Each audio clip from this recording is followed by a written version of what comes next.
Hey, and welcome to Day Drinking with Brian, where once a week I normally bring you into my office so I can drink in front of a camera. And I am in the best office ever right now. I am at the gorgeous Memento Mori estate here with the co-founder of Memento Mori and El Negocio Tequila, Adam Craun. Adam, thank you. It's a pleasure to be here. Thank you for being here. And what you just saw there is the anchor of our property here, the James Terrell piece that everybody notices when we acquired this property about a year ago. Really a stunning piece of this property. Yeah, we actually have 3 of them at Chateau Freedman in Philadelphia, but this is it's beautiful. It's a gorgeous property. You really get a visceral idea of just this amazing terrain that you have here, right? I mean, the wines of Memento Mori have been on fire, right? Justifiably so. So the question I have for you is, why do we have Memento Mori 2021 Napa Cab and then 3 tequilas? Because generally speaking here on Day Drinking, we don't do like that sort of a thing. So what is the connection here between all of these? And while you're telling us a little bit about Memento Mori, I'm just going to throw all of this back because it's spectacular. Thanks for being here. Yeah, this has been the love of my life. I started Memento Mori with 2 of my best friends, childhood friends, Hayes Drumright and Ava Flores. We've been making these wines for these 15 years now with our incredible Sam Kaplan as a winemaker. This particular vintage, super highly lauded in the Napa Valley. They are 100-point wines. Very, very fortunate to be drinking these and be producing these wines. Yeah. I like to tell people I've always had a special relationship with alcohol. Yeah, you and me both, Adam. So after making wine, I want to make gin, I want to make bourbon. And this is the first project outside of the wine that I've really, really wanted to do. Mm-hmm. And I call this El Negocio, our vintner's style tequila. So it's the same way we approach the wine here in Napa Valley as we do our tequila. Well, and I think that's a really important thing, right? Because tequila has been on a sort of interesting trajectory for the last several years, right? I mean, it's exploded in popularity. And what seems to be happening now is there is this serious and significant focus on not just the quality of the spirit, but on the sourcing of the agave, the way it's being fermented and distilled, the way it's being aged. So that sort of obsessive level of attention to detail that you and your team are applying to Memento Mori, applying it to tequila is really sort of a fascinating thing, right? So what is the connection here between these, right? So it pains my soul to put this away. So let's get one more taste, please, because, work. Honestly, this is one of those wines. If you're lucky enough to have a few bottles of this, and if you don't have any, seek them out, because this is screamingly delicious right now, but this will continue to age brilliantly for a very long time. But there's no sacrifice at all drinking this now. But I'm going to put it aside and finish it in about 11 to 12 minutes. So what's the connection here? So which tequila are we starting with here? So we're going to start on your left-hand side. Okay. This will be the Blanco. Okay. So for all tequila purists, this is the most important product that they make down there. So why? Our approach is exactly how a winemaker would approach this. So the quality of the agave, our agave takes 6 years to mature. So it begins really maturing at 6 to 10 years. Right. And it's a vintner's approach. So we wait till that agave, which we call piñas or pineapples. Right. That heart of it after the leaves are hacked off with the koa and the humidors taking care of that. Correct. Right. So you know. We wait till it's fully mature, just like we would a grape. It's the exact same thing. Okay. And it's kind of been lost, I think, in the art of tequila making. So our master distiller, just like our winemaker, Chava Rosales, his family has been making these tequilas for 3 generations. And he's a legend. You mention his name to tequila people, and the room sort of goes quiet. Right. Yeah. It's the truth. And he's not well known in the United States. And I think we, in terms of branding and marketing, we approach Chava just like we would a Sam Kaplan. And Right. so Right. we're going to promote him, and he's the star here. He's the artist of this project. We're just branding guys, and we love to promote these guys like a Sam Kaplan and a Chava Rosales. Yeah. Because they're the rock stars. They really are.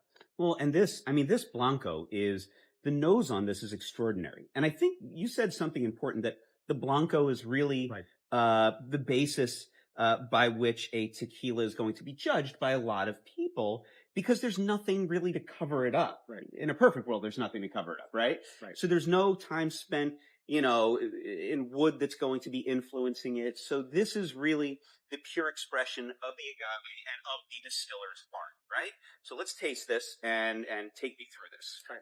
So what you're smelling here, first of all, on the nose, this is exactly what our distillery, Dom 1123 Casca Win. This is exactly what the distillery is.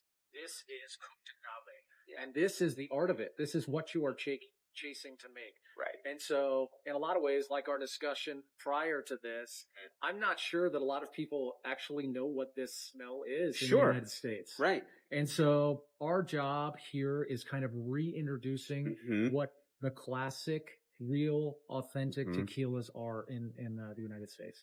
There's this beautiful sort of roasty note from that caramelized agave. There's something that reminds me a little bit of like that depth that you get with almost like corn nuts or roasted corn, right? And I love that. And it's so does the palate for you, is it what you expect from the nose, or is there something else going on here for you? Yeah. So what you're going to notice is all of our fruit is actually Zona Valles, which is the valley floor fruit. Okay. Identical to what we do at Memento Mori. So it's a fascinating interchange there. Another connection. Right. So that's where the most intense heat is. That's where the minerality is. And that's where the Coscoan family has been sourcing their piñas forever. And for us, when we started this, by the way, I started this with Nicholas Lutz. He was the very first customer. Amazing. Okay. You guys are you're just marinating in the serendipity. I love it. It is. It's romantic in its own way. Yeah. And also on the back here, I love the fact that you're not going to be able to see this here, but when you go out and buy plenty of El Negocio, you'll be able to see it. But on the back here, you're actually using, so you're extracting the juice using a tahona, right? Yes. Which is the old school way of doing it. It's the giant lava stone. You're extracting more character, more flavor. Those fibers are interacting differently with the liquid. So this really is a quality-focused product. It's quality-obsessed product. I love this. This is, hold on, I'm being distracted. All right, look, we got to move on. This one here, the Reposado. Now, this is where the distinct connection with Memento Mori is coming in, because you are not just aging your Reposado in any barrels. You're actually shipping down to Mexico ex-Memento Mori barrels. So you're having complete control over that. Yes. What does that do? So, we like to say that each bottle of El Negocio has taken 6 years to make, because the barrels start in France, in Bordeaux. They house what we believe is one of the most world-class, best wines you can be. And then they're shipped down to Jalisco, where we make these. Our Reposado has been aged 4 months in these used Memento Mori French oak barrels. Look at this color. This is not this is like a beautiful golden amber, I would call this, right? This doesn't look like 4 months. So how are you getting that sort of deep, rich color in there? That's just because the barrels. Correct. So what you're seeing with our, and this is really the differentiator with our brand, is that we are treating it like a world-class wine. I cannot stress enough, these barrels are reserved for the A-class tier producers of wine in the world, and we're fortunate to have access to them. Yeah. And so to be able to treat a tequila with the same care and love as a world-class wine and grapes, for us, we think it's pretty special. And what I love about this is, you're certainly getting that wonderful influence from those Memento Mori barrels, right?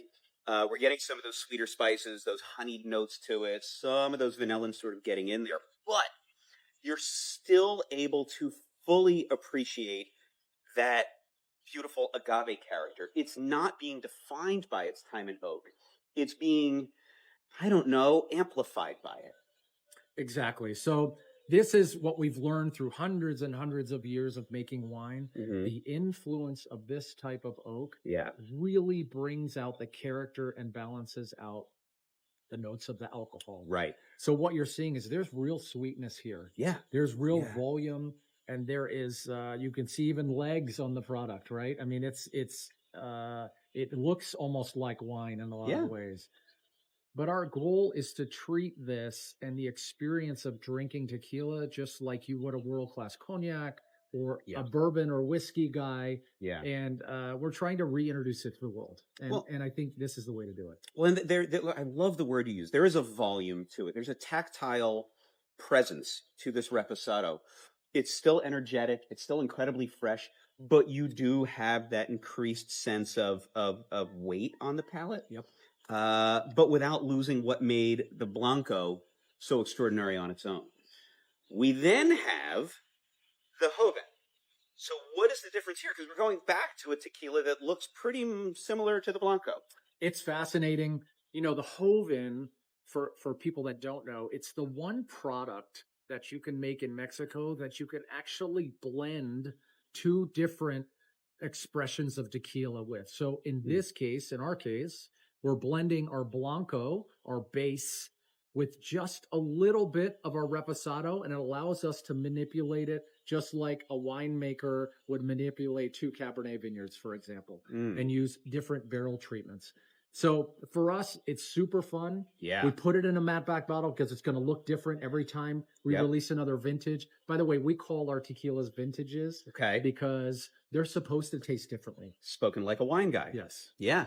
Yeah. No, this to me is its own thing, right? It's like, it's not splitting the difference between the Blanco and the Reposado. It becomes its own liquid. That's completely different from anything I've tasted in the last several months. It's really, which I taste a lot. That's wonderful. So look, I think what you're doing here with El Negocio, I think there's always pressure, right? Like when you create a wine like Memento Mori that has gained so much justifiable attention and respect, then all of a sudden you start making a tequila under a different brand, of course. But look, I mean, there's still a connection here. We still have the Memento Mori, right? The shaking hands with a skeleton there. So I think there's pressure to live up to that quality level and that level of honesty and expressiveness. And man, you guys have done that. You threaded that needle somehow. Thank you. It's incredible. Thank you so much. You know, we've learned that the pressure is a good thing in our business. Yeah. Every year in the wine to deliver every year, year in and year out. And it becomes a game almost. And so the approach is no different in the tequila. We want to do the same thing. It's deliver to consumers the best quality product you can. Well, I'm going to end this amazing day in the best way I know how. By double fisting cheers with you with Memento Mori and Reposado. So let's go like that. Exactly. Adam, thank you. It is an honor to be here. You know, this is, I think what you're doing and your partners are doing is extraordinary. And I cannot wait to see where you all go with both of these, in the coming years and decades. And thank you all for joining me here on Day Drinking with Brian. This clearly is not Chateau Freedman. I'd like to say we relocated to Napa, but sadly not yet. But until next time, always drink the good stuff, right? This is the only thing that matters. Adam, cheers. Cheers. And cheers to you.